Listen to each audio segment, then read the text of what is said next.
Buenas noches, bienvenidos a La Esencia aquí en Mega TV. Cuando hace casi un año estábamos observando el proceso electoral, el triunfo de Pedro Castillo y su asunción como presidente, nos fijábamos en muchas particularidades de ese proceso electoral en Perú. Una segunda vuelta muy reñida y un margen de victoria para Pedro Castillo muy exiguo, ¿no? Y comenzábamos a preguntarnos nosotros y también con colegas peruanos, ¿cuán difícil o cuán fácil le podría ser a Pedro Castillo gobernar un país con un margen tan escaso, ¿no? Y tal parece que no nos equivocábamos cuando decíamos que este periodo presidencial en el Perú sería bastante complicado. Y así están las cosas en Perú, que quisimos escuchar un poquito la voz de alguien que ejerce el periodismo allá en Perú y que gentilmente ha decidido un tiempo para estar con nosotros aquí en Mega TV. Él es Jean-Pierre Maraví. Buenas noches de Asunción, ¿cómo le va? ¿Qué tal, colega? ¿Cómo está? Buenas noches. Un gusto poder conversar con usted, ¿no? En una situación difícil para mi país, como usted que lo menciona. Realmente, yo le agradezco por su tiempo, Jean-Pierre. Decía yo al principio del programa que de alguna manera esto como que se vaticinaba, había mucha incertidumbre. Yo recuerdo haber hablado con gente del Perú en aquellos días y nos decía, aquí lo que reina es la incertidumbre por el antecedente de este presidente, un maestro rural, y por el escaso margen de victoria sobre Keiko Fujimori. ¿Cree usted que lo que está sucediendo es causa y efecto? Sí, claro, efectivamente, en realidad habían dos vertientes en cuanto a lo que era la segunda vuelta presidencial en mi país. Por un lado, el Fujimorismo, que es un partido que ya obtuvo el poder en los años 90, y por otro lado, la inexperiencia de un maestro que estuvo ligado a lo que era la SUTEC, lo de educación, y que tenía la esperanza de mucha gente de poder cambiar la situación en mi país a pesar de su inexperiencia, más allá porque muchos pensaban que porque él era dirigente de esto del sector educativo, conocía las falencias que había en mi país, ¿no? Entre comillas, entre otras cosas, algunos decían las desigualdades, ¿no? Pero esa falta de experiencia era previsible ver que iba a tener un gobierno como el que viene teniendo en estos casi 8 meses, ¿no? De gestión, un poco más 9, ¿no? De gestión en el cual ha demostrado una falta de comunicación, terribles decisiones, mucha inestabilidad en cuanto a su ministerio, y eso conlleva la crisis que está hoy en mi país, ¿no? En la cual hay mucha violencia, mucho caos, heridos, detenidos y muchos lugares privados rotos, ¿no? Producto de estas manifestaciones que se viven hoy en Lima, ¿no? Y también en provincias. Cuando usted dice algunas decisiones equivocadas, erróneas, ¿en qué aspecto sería? Por ejemplo, yo recuerdo que días después de su asunción ya muchos hablaban acerca de la posibilidad de declaración de vacancia presidencial, un poco por la designación de su gabinete. Creo que hasta ahora van como 4 gabinetes completos que ha cambiado. Eso no se ve mucho en el mundo, Jean-Pierre. Sí, mi generación, como tú dices, en el mundo no ha visto nunca este tipo de rotaciones en cargos importantes, ¿no? Como el Ministerio de Salud, Ministerio de Economía, Ministerio de Vivienda, de Defensa, del Interior, su premier.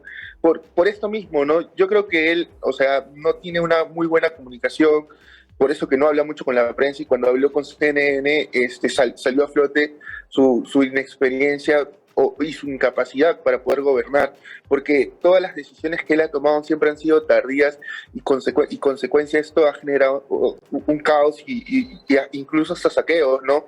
Por eso que él hace un toque de queda de solo 15 horas porque no tenía cómo manejar la situación, ¿no? Se le había escapado de las manos, y esto ha generado que hayan, como te decía, muertos, que hayan detenidos, que genere caos, que hay mucha gente que está atorada en las Panamericanas para poder llegar a sus lugares. Y los más, digamos, los más perjudicados son las personas que viven del día a día, ¿no? Las madres de familia, para hacer la canasta familiar, no tienen el dinero suficiente para poder cubrir las necesidades básicas de su familia, ¿no? Él aduce que la crisis financiera internacional, ha llevado a que la elevación de precios, pero si es que tú no tienes un ministro de Economía que tiene tiempo y que sea capaz de poder generar políticas económicas para que el país pueda subsistir a base de programas o de otras necesidades, no va a haber esa ayuda para la familia, ¿no? Mucha gente, como le decía, señala que él, al no comunicar, no sabe cómo la gente puede tomar las decisiones, ¿no? Y también creo que está muy mal asesorado, ¿no? Eso también ha perjudicado bastante su imagen. Y los problemas legales que han salido a flote, las investigaciones sobre el entorno de él, los casos de corrupción que se han dado de su ex secretario presidencial, Karilín López, que era una de sus, digamos, de las personas que ha hablado sobre las malas decisiones que él ha tomado. Eso conlleva a que se haya pedido vacancia, ¿no? Ujú. Es lamentable porque había mucha gente que ya preveía esta situación y la lucha de egos contra una familia quizás, que tampoco digo que mereciera estar en el poder, ¿no? Hizo que Pedro Castillo gane, ¿no? Yo creo que también hay una falta de políticos en mi país, que la gente le tome la importancia de vida para que puedan tomar buenas decisiones y que esto no pase, porque antes de todo esto, digamos, la economía estaba estable en mi país, había mucha inversión, se podía vivir tranquilo, habían oportunidades y hoy quizás ya no hay tantas oportunidades, hay muchos despidos, en algunos sitios hay mucha rotación de trabajadores y eso genera caos, ¿no? Que ahí mucha gente se está yendo del país, ¿no? A diferentes puntos a buscar un mejor horizonte para sus familias.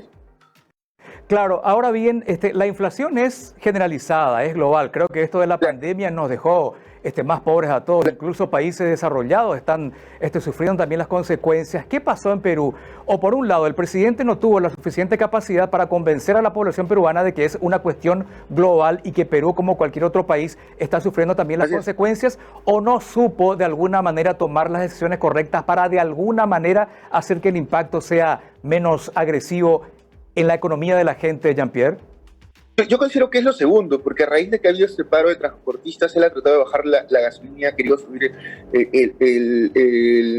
el salario mensual. El salario mensual antes era 930, ahora está 1050, y él ha intentado con esas políticas populistas poder tranquilizar a la gente, pero la gente, digamos, ya está cansada de lo que él mismo te decía, que no sabe comunicar.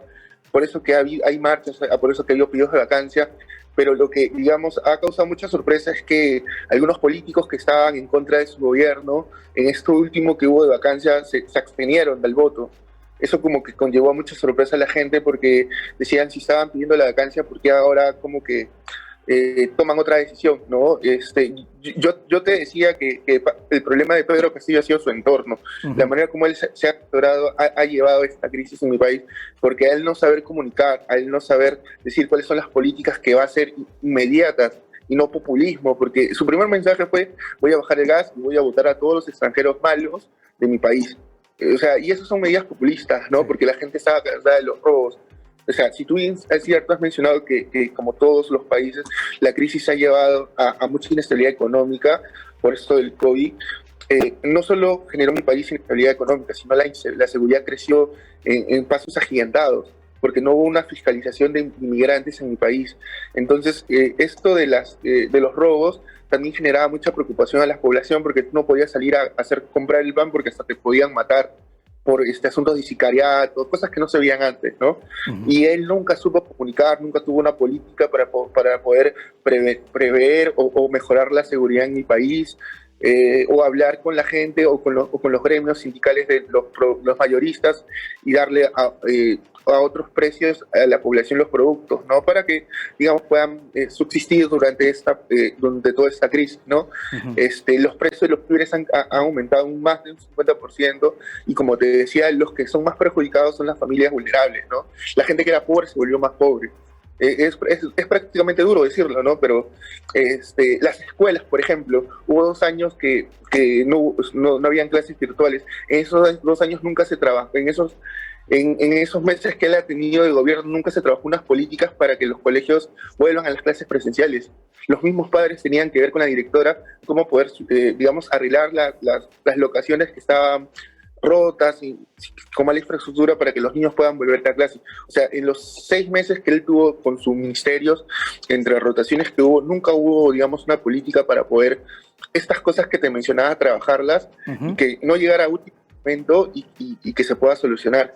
O sea, eso es lo que básicamente ha pasado. Él, al no hablar, al no decir cosas, al huir de la prensa, él ha generado toda esta reacción en contra hacia él por su mala política de gestión. Ahorita él está en Huancayo, o sea, porque en Huancayo fue donde estaban los lugares más fuertes de las manifestaciones. Entonces, él ahorita está ahí con su comitiva tratando de solucionar ese paro de transportistas porque la misma población de provincia que puso las manos al fuego por él se siente decepcionada por lo mismo que te decía. O sea, prometió cosas muy populistas y no las supo poder cumplir, y eso ha conllevado que la gente tenga más furia, ¿no? Se sienta decepcionada y reaccione de esa manera, generando este caos, ¿no? En las principales carreteras, ¿no? Tanto Panamericana Sur como Panamericana Norte, ¿no? En mi país. Jean-Pierre, ¿cuál es la relación o cómo es la relación del presidente con el Congreso peruano? Hasta ahora creo que van dos impulsos de declaración de vacancia presidencial, y en ambos casos lo tenemos todavía Castillo como presidente. ¿Es una cuestión de votos nada más o él supo argumentar bien la posibilidad de continuar en el poder? ¿Qué fue lo que pasó? Como te decía, yo creo que, o sea, había muchos políticos que estaban en contra de él, pero extrañamente como que se alinearon a él, por lo mismo que digamos, decían que hay que darle una oportunidad.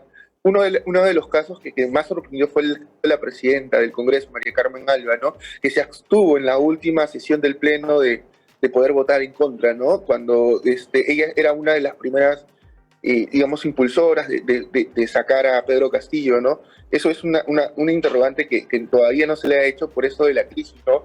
Porque a raíz de que Pedro Castillo se queda en la última sesión, se queda en el poder, pasa esto de los paros de los transportistas, ¿no? Que en un principio no se sintió en la capital, pero poco a poco se ha comenzado a sentir, y esto conllevó, como te decía, un toque que queda. Yo creo que más que todo pasó la decisión de María Carmen Alba de no cortar un proceso y de creer en Pedro Castillo, de que podía cambiar con sus ministerios. Pero mira, increíblemente recién ha elegido un ministro de salud, porque el mismo ministro de salud que estaba antes, que había reemplazado a Hernán, salió, ¿no? Porque era muy cuestionado, porque decían que no tenía, digamos, el currículo necesario para ser un ministro, y después de una semana elige a Jorge Antonio López Peña, que es el nuevo ministro de Salud. O sea, en pleno estado de emergencia, ¿cómo vas a demorar una semana en poder traer un nuevo ministro, no?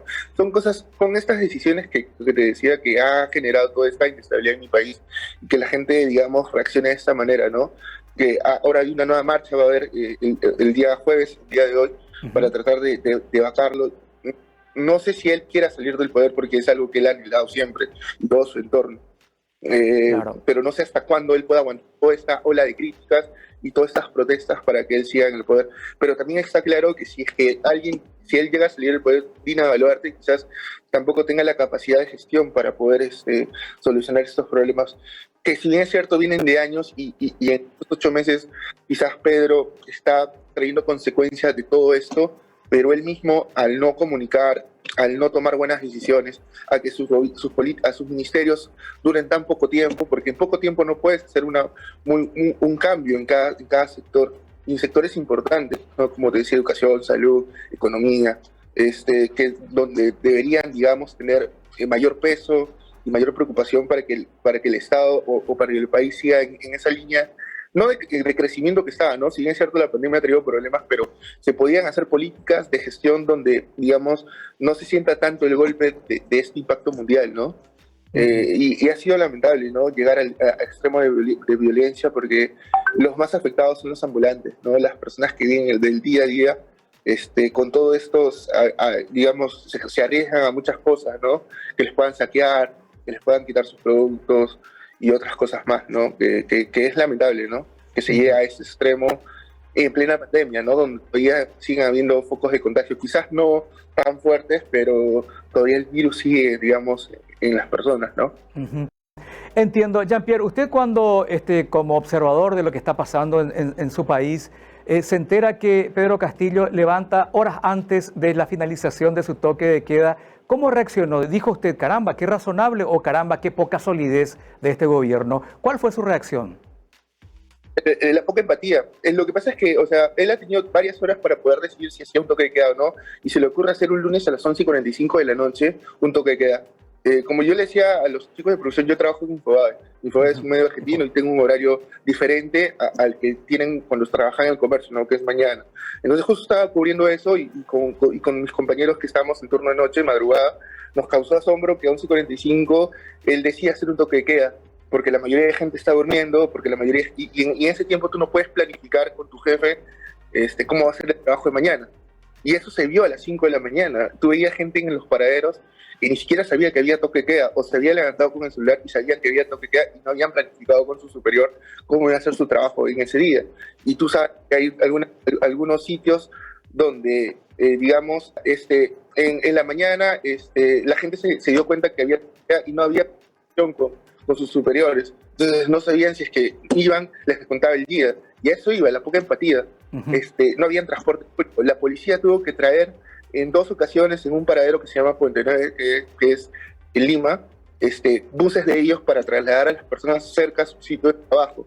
O sea, a eso hoy, ¿no? Y ellos argumentan que iba a haber más saqueos, que la policía les había dicho que iba a haber más saqueos, que por eso ellos tomaron la decisión del toque de queda. Y eso fue, digamos, desmentido por la policía al final. O sea, sus argumentos que ellos dieron fueron un poco empáticos con la población, por lo mismo que te decía. Porque los más, digamos, los más perjudicados eran las personas que tenían un horario, que no hacen teletrabajo y que van a su sitio, a su lugar para trabajar, para ganarse el día, y ello conllevó a que pasara esto, ¿no? Claro, no sé si me sigue escuchando, Jean-Pierre. La siguiente pregunta era, tiene que ver con este momento. En este momento, si yo le preguntase cómo está Callao, cómo está Lima, ¿usted qué me diría? Está un poco más tranquilo, ya no hay disturbios tanto, pero igual hoy, como te decía, hay una marcha más tarde, ¿no? Sí. Y es probable que también vaya más gente masiva a tratar de hacer sentir su voz de protesta, ¿no? Por estas mismas molestias que tiene por lo mismo que te decía del gobierno, ¿no? La poca empatía, la falta de comunicación, se sienten abandonados porque él decía no más pobres en un país de rico y al final ha vuelto gente más pobre de lo que ya era. Y es lamentable, ¿no? Porque apena mucho que los productos necesarios para que los niños puedan alimentarse estén caros, ¿no? Y que, digamos, el costo de vida haya aumentado de manera gigante, ¿no? Porque antes podías hacer el mercado semanal quizás con 50, 100 soles y hoy eso ya no alcanza y te dura un día o 2 días, ¿no? Entonces él, digamos, no ha tenido, como te decía, las políticas necesarias para poder ver la manera de que los precios de los productos no encarezcan tanto y que las familias tengan productos sustitutos que tengan los mismos nutrientes para que puedan llevar esos alimentos a su casa, ¿no? Eso ha generado la molestia de la gente, por eso hay cacerolazos, donde las familias van con su boina, golpean, haciendo sentir su voz de protesta, ¿no? Por eso mismo, ¿no? Porque él mismo ha conllevado esto. Él hacer su política y hablar de que no más pobres en un país de ricos, o decir medidas populistas que no ha podido cumplir, ha conllevado la frustración y a que la gente se decepcione con esto, ¿no? Y por eso hay esas manifestaciones. A ver, lamentablemente, Jean-Pierre, tuvimos gente fallecida en estas protestas, ¿no? ¿Usted cree que el Ministerio Público, la justicia, tendrá la suficiente independencia como para investigar esas muertes? Sí, claro. Bueno, en Lima, donde hubo las manifestaciones, que hubo, digamos, se puede decir peleas porque habían piedras, atacan a la policía. Hay cámaras de seguridad donde se han detectado a los vándalos, porque esos son vándalos, ¿no? Una cosa es protestar y otra cosa es agredir a la policía para hacer sentir tu voz de reclamo, ¿no? Es generar disturbios innecesarios porque es una marcha pacífica donde la gente va con su familia y hace sentir su indignación por eso que te estaba mencionando. Se han detectado ya algunas personas, hay algunas personas detenidas y han saqueado también el Poder Judicial, ¿no? Ha sido tan extraño esto también de las marchas porque han atacado lugares específicos donde hay información importante, ¿no? Denuncias, no solo alimentarias, sino otro tipo de denuncias, y se han perdido esos documentos, se han llevado CPU. O sea, han aprovechado para hacer lo que han querido, y la policía no se ha dado abasto para poder tener a estos vándalos y darles su merecido, ¿no? Es decir, llevándolos presos, haciéndoles, digamos, un seguimiento judicial, ¿no? Pero han dejado claro que sí van a ir detectando a los vándalos y van a recibir su merecido. Correcto. Pero todo esto ha conllevado a que, como te decía, las decisiones de Pedro Castillo, que el país esté en esta borde del colapso, ¿no? Se podría decir, porque él ha tenido que ir hasta Huancayo el día de hoy, directorio, para poder tratar de solucionar esto. Uh-huh. Jean-Pierre, me quedan 30 segundos. Por ahí es muy difícil responder esto en 30 segundos, pero me gustaría que lo haga. ¿Cómo cree usted que se sale de esto? ¿Qué va a pasar? 30 segundos, por favor. Difícil pregunta. Lo que debería hacer Pedro Castillo, si es no es renunciar, es dar la cara y con su gabinete comprometerse a que no va a haber más inestabilidad dentro de ellos mismos, dentro de su organización, y hacer políticas que en verdad la gente entienda o se realicen para el bienestar del pueblo, ¿no? Es decir, que los precios ya no estén tan caros, buscar la manera de subsidiar, ¿no?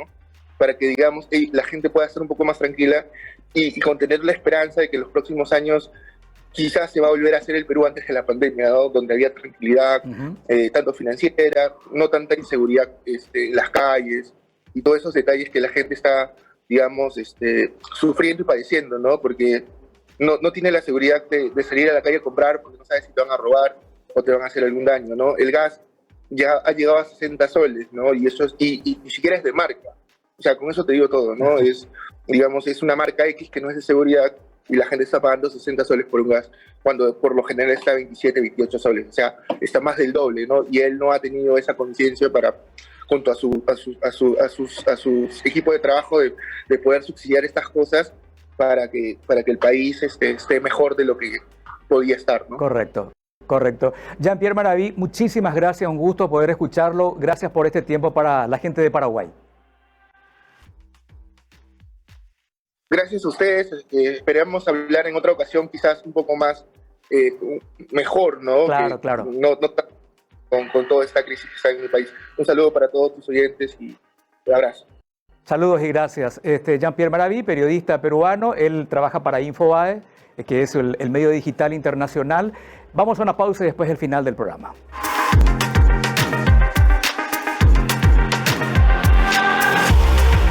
Muy bien, y ojalá, como decía Jean-Pierre, el colega peruano, la próxima vez que charlemos con él, ya estemos hablando de un camino hacia una solución. Sabemos que una solución no viene así nomás, está bastante complejo el problema, pero alguna solución tiene que haber, alguna salida a esto tiene que haber. Una difícil situación que está pasando Perú, en particular Latinoamérica en general. Ha sido un gusto poder charlar con él, que nos dé la visión de un comunicador peruano que trabaja para un medio internacional sobre qué es lo que está pasando en Perú y sobre todo los orígenes de este problema dentro de la gobernabilidad de Pedro Castillo. Hasta la próxima en La Esencia.